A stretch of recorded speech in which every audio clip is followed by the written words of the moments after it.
Hello everyone and welcome to my presentation. My name is Francisco and today I'm going to briefly talk about the cyberpunk subgenre. A subgenre that officially started in the 1980s and it's very popular still nowadays.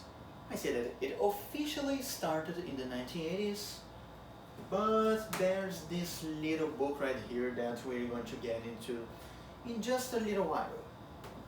But for now we must talk about its origins.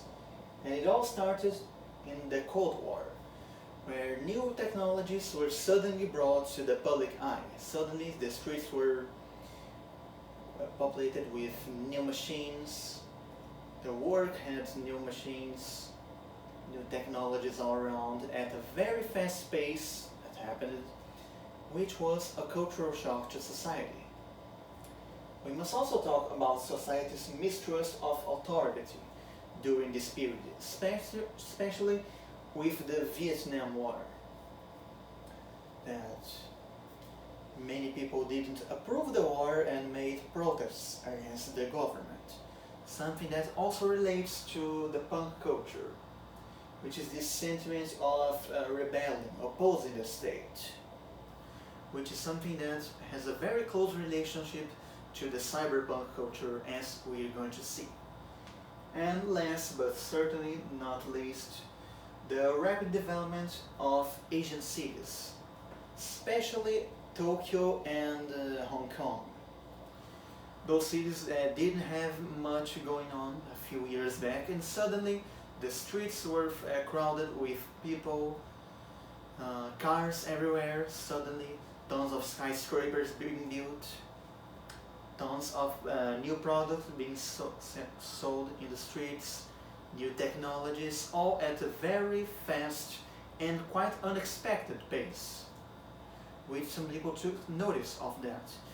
And that is a common theme for the cyberpunk universe as we are going to see it.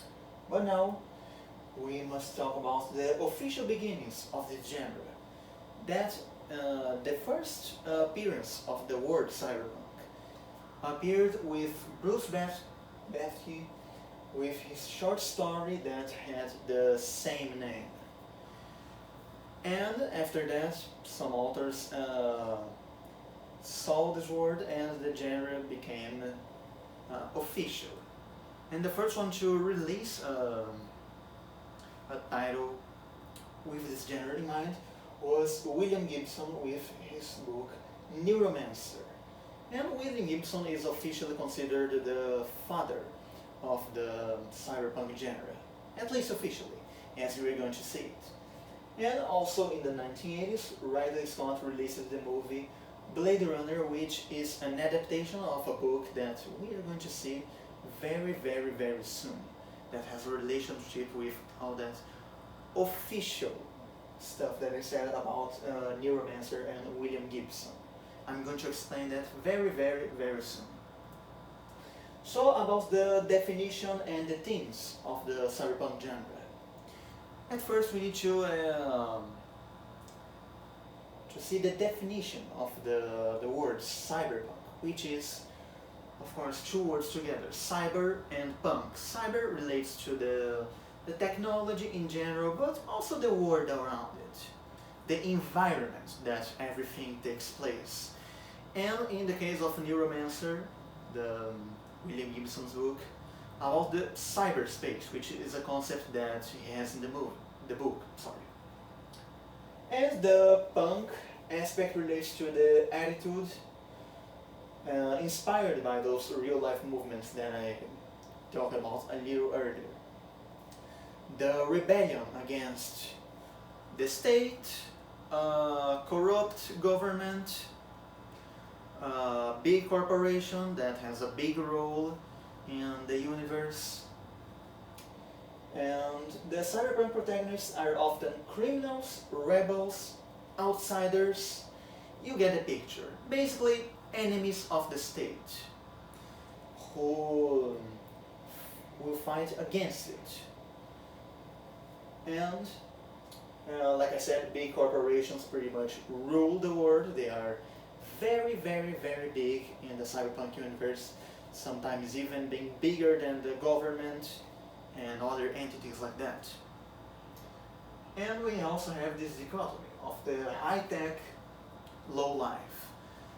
The high-tech aspect relates to the world being so advanced. We have made so many advancements in this world, like in some works. We have colonies in other planets. We have possessed the ability to replicate the human gene and pretty much make artificial humans, but also animals, plants, everything can be made artificially. We have flying cars, we have neon signs everywhere, everything is very advanced. However, the society, most of the people that live in this world live in very, very, very poor conditions. Even if you have a decent job, you still live in a bad condition, which is a thing that we'll see quite often. And just to end this little segment right here, I have a quote from William Gibson that says that what's most important to me is that Neuromancer is about the present. It's not really about an imagined future. It's a way of trying to come to terms with the awe and terror inspired in me by the world in which we live. I'm anxious to know what they'll make out of it in Japan. Like I mentioned earlier, there's sudden growth in those Asian cities, and in many of those cyberpunk titles, Japan is established as a big, big, big country that has a place in most of the corporations, government. That is just an extra thing, but it has this. And with that in mind, we must talk about this book right here, Do Androids Dream of Electric Sheep by Philip K. Dick, which is the movie that Blade Runner, the 1982 movie by Ridley Scott, is based on. The story is pretty much the same, the characters are pretty much the same, the setting, it's very similar, but the thing is, the movie is released in 1982, and this book was released officially in 1968. This is the first representation that we had of the book. And even though officially the genre started in the 1980s, many people consider this to be the start of the cyberpunk genre. This book right here, because it features everything that I just said. The opposition against a big corporation. The protagonist works as a Blade Runner, which is a guy that kills old androids, which are those replicated humans, not true humans, and he has to kill them. And it also involves this concept of humanity, what is to be human, the limits of capitalism, the desire to have an electric animal, that is the title of the movie, the book, and it revolves around that. So many people consider this to be the start of the genre. And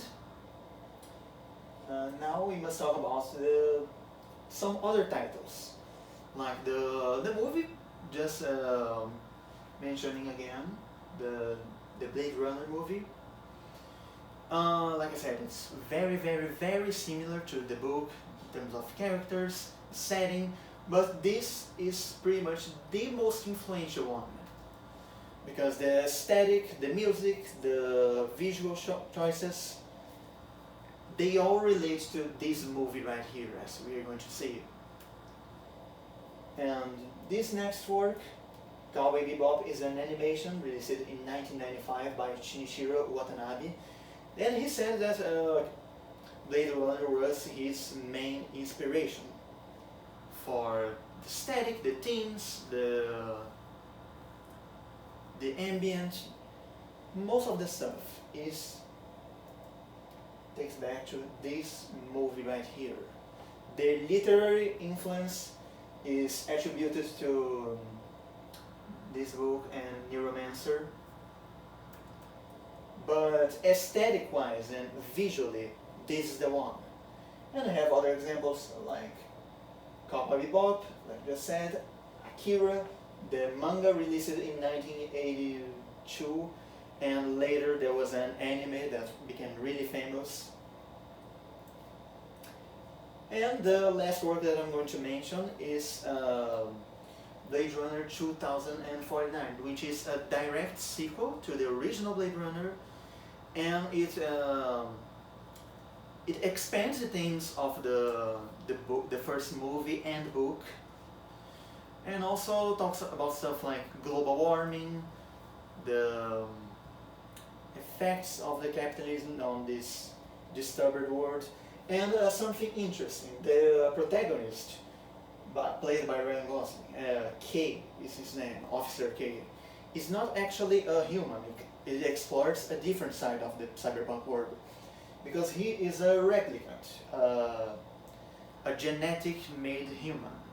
So it explores the racism that his kind suffers in this world, and other themes like that are very interesting that the cyberpunk genre talks about.